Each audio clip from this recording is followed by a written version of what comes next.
Assalamualaikum warahmatullahi wabarakatuh. Selamat pagi, salam sejahtera bagi kita semua. Perkenalkan, saya Anggreni Irma Wahyuningsi dari SMP Negeri 3 Kota Sukabumi, calon guru penggerak Angkatan 9. Kali ini saya akan melakukan wawancara dengan Kepala Sekolah SMP Negeri 10 Kota Sukabumi dengan Ibu Nurjana MPD. Selamat pagi Ibu. Pagi Bu Yana. Gimana Bu kabarnya? Alhamdulillah sehat. Bagaimana kabar Bu Yana? Alhamdulillah baik Ibu. Baik Ibu. Kali ini saya akan mengadakan wawancara di mana wawancara tersebut mengenai pengambilan keputusan Ibu ya. Mungkin di SMP Negeri 10 Kota Sukabumi sering terjadi Ibu ya problematika yang di mana Ibu harus mengambil keputusan ya Bu ya. Nah, mudah-mudahan dari kegiatan ini pengalaman Ibu dalam mengambil keputusan agar dapat dijadikan ilmu bagi saya, pengetahuan saya untuk kedepannya dapat diaplikasikan dalam kehidupan saya dan rekan-rekan saya. Nah, ini Bu, problematika apa yang sering terjadi Ibu yang sering terjadi? Problematika sebagai kepala sekolah tentunya kalau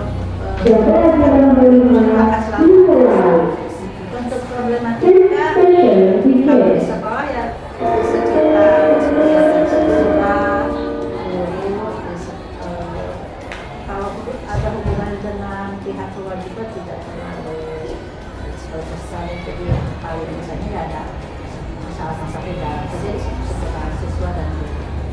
Baik, Ibu. Nah, selama ini bagaimana Ibu dapat mengidentifikasi kasus-kasus yang merupakan dilema etika atau rujukan moral? Untuk dilema etika dan rujukan moral biasanya terkait dengan penerimaan siswa ya. Tentunya saya harus menimbang sisi manfaat yang terbesar karena saya harus berpihak kepada siswa sebagai objek yang harus saya layani. Jadi pertimbangan terbesarnya adalah manfaat atau hikmah atau efeknya untuk siswa. Jadi saya akan mengambil keputusan yang memberikan manfaat atau keuntungan untuk siswa. Jadi salah satunya dalam hal siswa ya menjadi problematika. Nah, selama ini bagaimana Ibu menjalankan pengambilan keputusan di sekolah Ibu, terutama untuk kasus-kasus di mana ada dua kepentingan yang sama-sama benar atau sama-sama mengandung nilai kebajikan? Untuk kasus yang kedua-duanya mengandung nilai kebajikan, tentunya saya harus menimbang mana yang paling memberikan banyak manfaat daripada resikonya.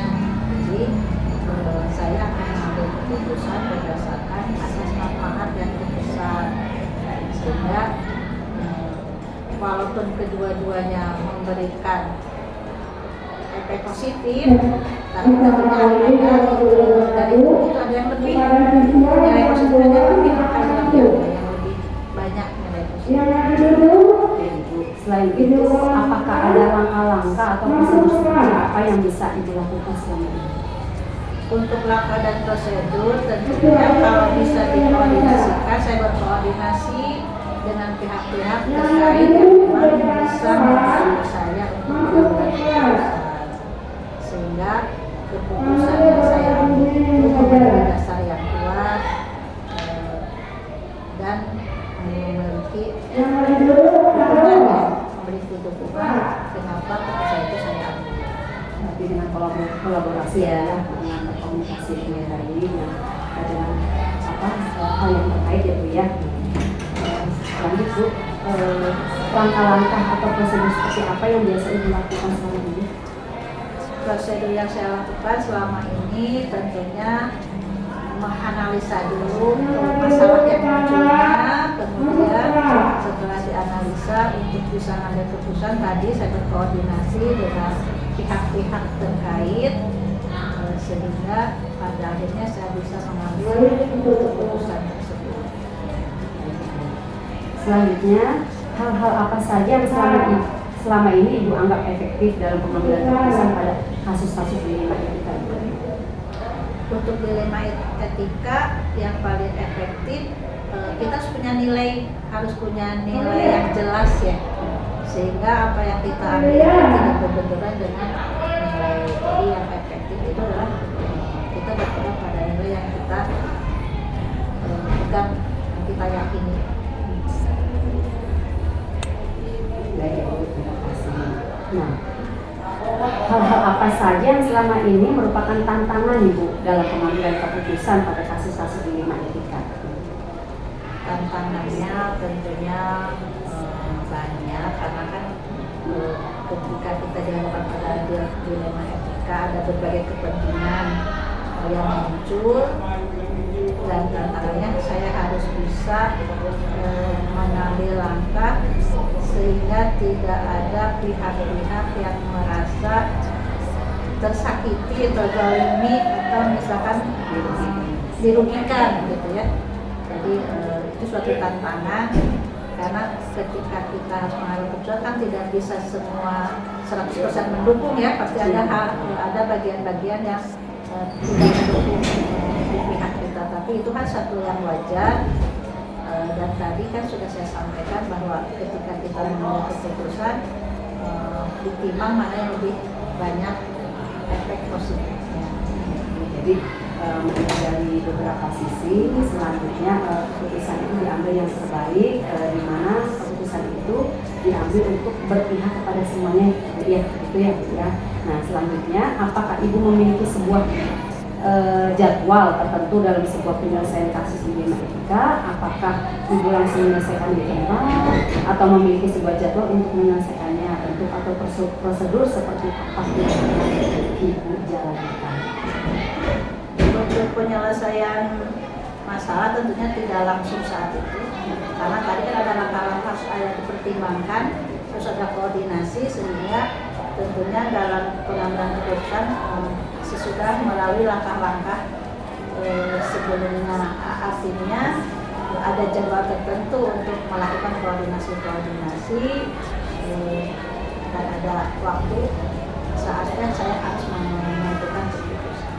Ibu dengan komunikasi tersebut sehingga dapat menghasilkan sebuah pertimbangan yang menghasilkan sebuah keputusan yang berpihak pada semuanya ya. Jadi Ibu, apakah ada seseorang atau faktor-faktor apa yang selama ini mempermudah atau membantu Ibu dalam pengambilan keputusan dalam kasus-kasus ini?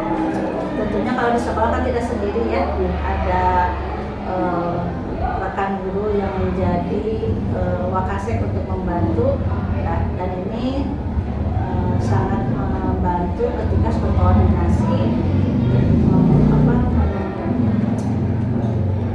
untuk menggali pendapat atau pandangan-pandangan dari para wakasek. Jadi saya tidak seorang diri, tapi saya dibantu oleh para wakasek.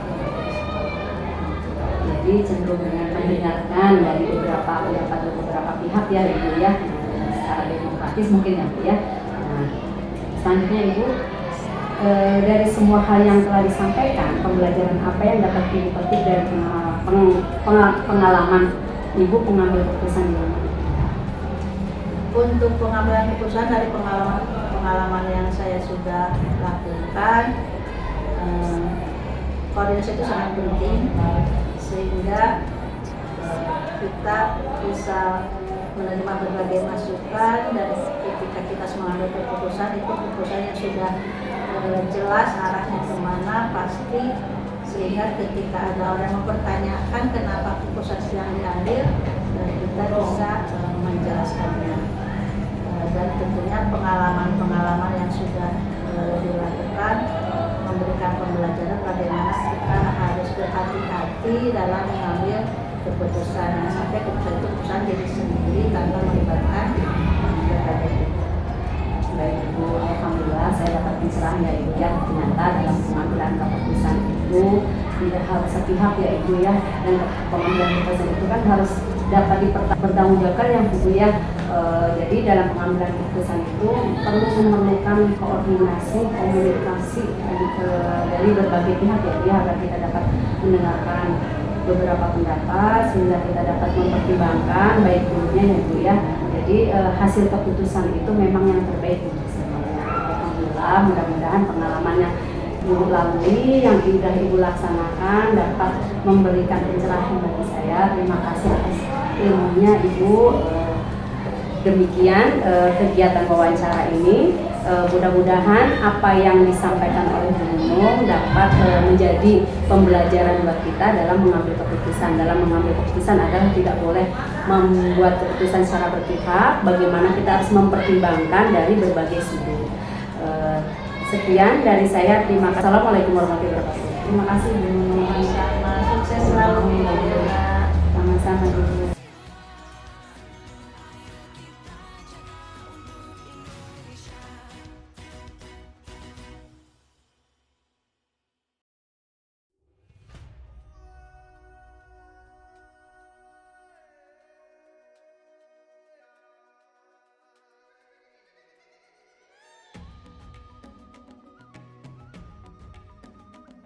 Assalamualaikum warahmatullahi wabarakatuh. Jumpa lagi dengan saya Anggeni Imamatunusi, calon guru penggerak angkatan 9 dari SMP Negeri 3 Kota Sukabumi. Kali ini saya tidak sendirian dengan Bapak Kepala Sekolah SMP Negeri 3 Kota Sukabumi dengan Bapak Rahmat Darmadi MPD. Kali ini saya akan melaksanakan tugas wawancara, yaitu bagaimana. Kali ini saya tidak sendiri, saya bersama dengan Kepala Sekolah SMP Negeri 3 Kota Sukabumi dengan Bapak Rahmat Darmadi MPD. Adapun dengan tujuan kegiatan kali ini, saya ingin melaksanakan wawancara, yaitu mengenai pengambilan keputusan. Selamat pagi Bapak. Pagi, selamat. Mohon waktunya Bapak ya. Mungkin di SMP ini, di sekolah SMP Negeri 3 Kota Sukabumi, mungkin Bapak sering mengalami problematika yang sering Bapak hadapi. Boleh saya tahu Bapak? Terima kasih.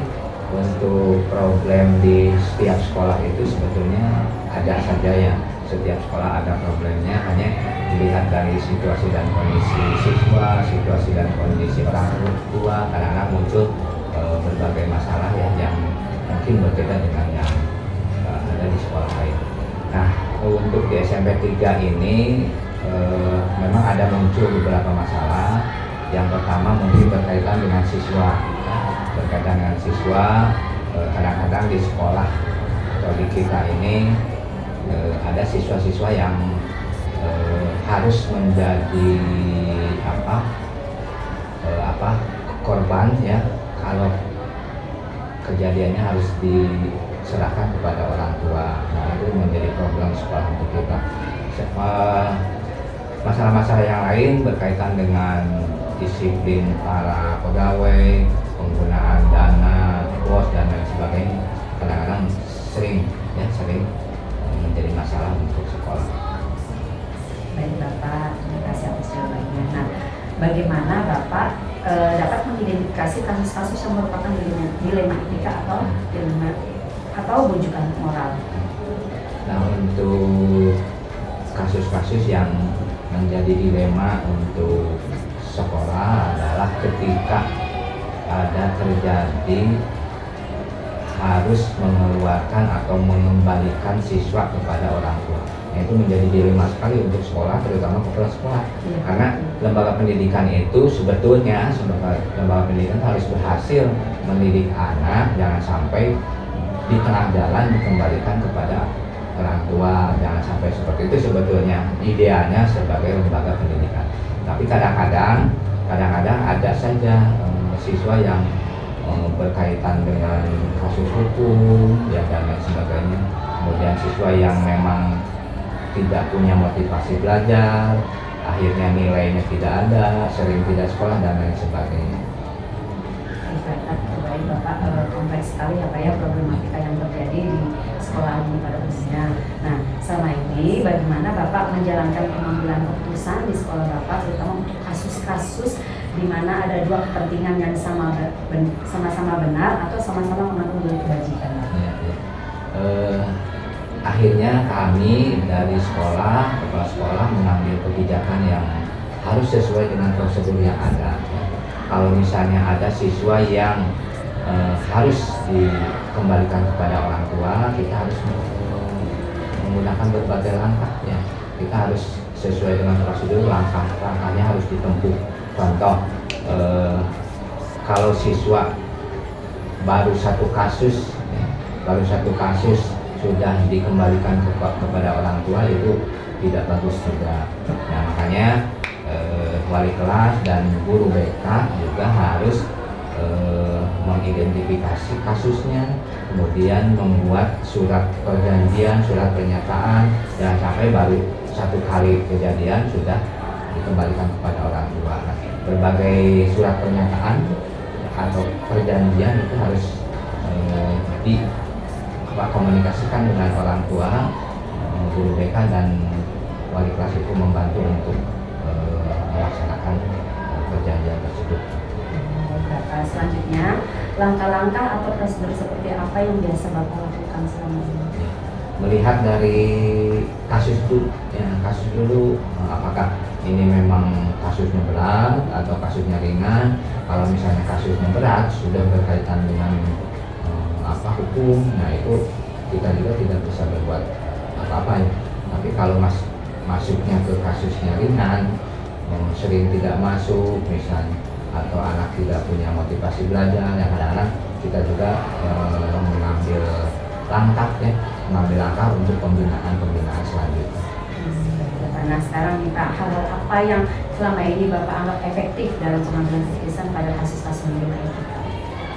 Untuk kasus-kasus yang ringan, ya kita melanjutkan pembinaan ya, wali kelas, guru BK, guru-guru juga yang lain juga membina siswa tersebut agar tidak mengulangi hal-hal yang kurang bagus. Nah, kalau untuk kasus-kasusnya yang sudah berat, ya mungkin kita komunikasi dengan orang tua ya, agar anak tersebut diberikan pembinaan oleh orang tua lebih jauh ya, mulai pembinaan keagamaan dan lain sebagainya. Baik Bapak, jadi semua itu berkolaborasi dan berkomunikasi dengan wali kelas, guru BK dan orang tua untuk mengidentifikasi masalah anak tersebut. Nah, setelah diidentifikasi baru kita mencari solusi yang terbaik. Baik Bapak. Nah, sekarang hal-hal apa saja yang selama ini merupakan tantangan nih Pak, tantangan dalam pengambilan keputusan pada kasus-kasus ini Pak? Ada saja tantangannya dengan orang tua yang paham bahwa pendidikan itu adalah pendidikan untuk semua ya. Jadi ada wajib belajar itu kan orang tua menggunakan dasar itu untuk tetap ingin bersekolah di sekolah kita ya. Nah, walaupun seperti itu, tapi kita punya alibi lain ya, dengan kalau bersekolah di sini kan tetap anak bersekolah di sini mungkin juga akan menjadi virus untuk dirinya sendiri, mungkin juga menjadi virus untuk orang lain. Untuk itu komunikasi yang intens dengan orang tua agar paham bagaimana kondisi pendidikan itu akan menunjang terhadap kebijakan yang disampaikan oleh sekolah. Baik Bapak, terima kasih. Nah, selanjutnya Bapak, apakah Bapak memiliki sebuah jadwal ataupun prosedur langkah-langkah dalam menyelesaikan masalah tersebut? Ya, kalau untuk jadwal sepertinya tidak terlalu ini ya, hanya sering menyarankan kepada wali kelas, kepada guru BK untuk senantiasa membina siswa, terutama siswa yang sudah mengarah ke hal negatif, itu selalu dibina oleh wali kelas dan guru BK agar tidak terjadi hal-hal yang lebih buruk lagi. Ketika ada sebuah problematika atau sebuah kasus sekolah, apakah diselesaikan di tempat atau dijadwalkan Bapak? Diselesaikan di tempat sesuai dengan kondisi kejadian ya, Oh, baik Bapak, jadi dilihat dari kondisinya ya, mau diselesaikan di tempat atau dijadwalkan. Ya, tidak. Bapak. Selanjutnya, adakah seseorang atau faktor-faktor apa yang selama ini mempermudah atau membantu Bapak dalam pengambilan keputusan dalam kasus-kasus dilematika? Ya, untuk yang membantu untuk problematika seperti itu, ya kadang-kadang kita dibantu oleh surat-surat yang lengkap, ya, data-data yang lengkap, surat-surat pernyataan yang lengkap agar kita dalam mengambil kebijakan itu langsung diterima oleh orang tua. Nah, jangan sampai kalau ada pernyataan-pernyataan atau data-data yang tidak lengkapnya akan menjadi blunder juga untuk kita sebagai lembaga pendidikan. Bapak, jadi untuk mempermudah Bapak dalam mengambil keputusan itu berarti pertama berkolaborasi dulu ya Bapak dengan komunikasi dengan orang tua, wali kelas dan TK. Selanjutnya dilengkapi dengan data-data yang valid. Ketika data valid itu sudah menentukan arah bagaimana keputusannya, kebijakan Bapak yang harus langkah Bapak apa yang dilaksanakan itu yang akan dijadikan acuan Bapak. Baik Bapak, selanjutnya dari semua hal yang telah Bapak sampaikan, pembelajaran apa yang dapat Bapak petik dari pengalaman Bapak mengambil keputusan di 5 IPK? Ya, untuk yang menjadi pelajaran untuk kita, untuk lembaga pendidikan, ya senantiasa mungkin komunikasi dan kolaborasi dengan orang tua agar tidak terjadi hal-hal yang lebih besar, ya, terutama untuk kasus-kasus siswa yang berkaitan dengan kasus hukum. Nah, itu kalau kita mengidentifikasinya dari kasus yang kecil, komunikasi dengan orang tua, kolaborasi dengan orang tua, mungkin tidak akan terjadi kasus yang lebih besar. Baik Bapak, terima kasih. Ternyata pengalaman Bapak itu ternyata dapat merujuk untuk pembelajaran saya untuk kedepannya ya Pak. Ternyata dalam pengambilan keputusan itu tidak boleh gegabah atau buru-buru, kita harus mengidentifikasi dari semua faktor ya Pak. Ketika kita bisa mengidentifikasi, kita bisa mencari solusi dengan data-data yang baik. Kegiatan wawancara ini sudah kami laksanakan. Kemudian, baik Bapak, terima kasih atas waktunya. Mohon maaf telah mengganggu waktunya.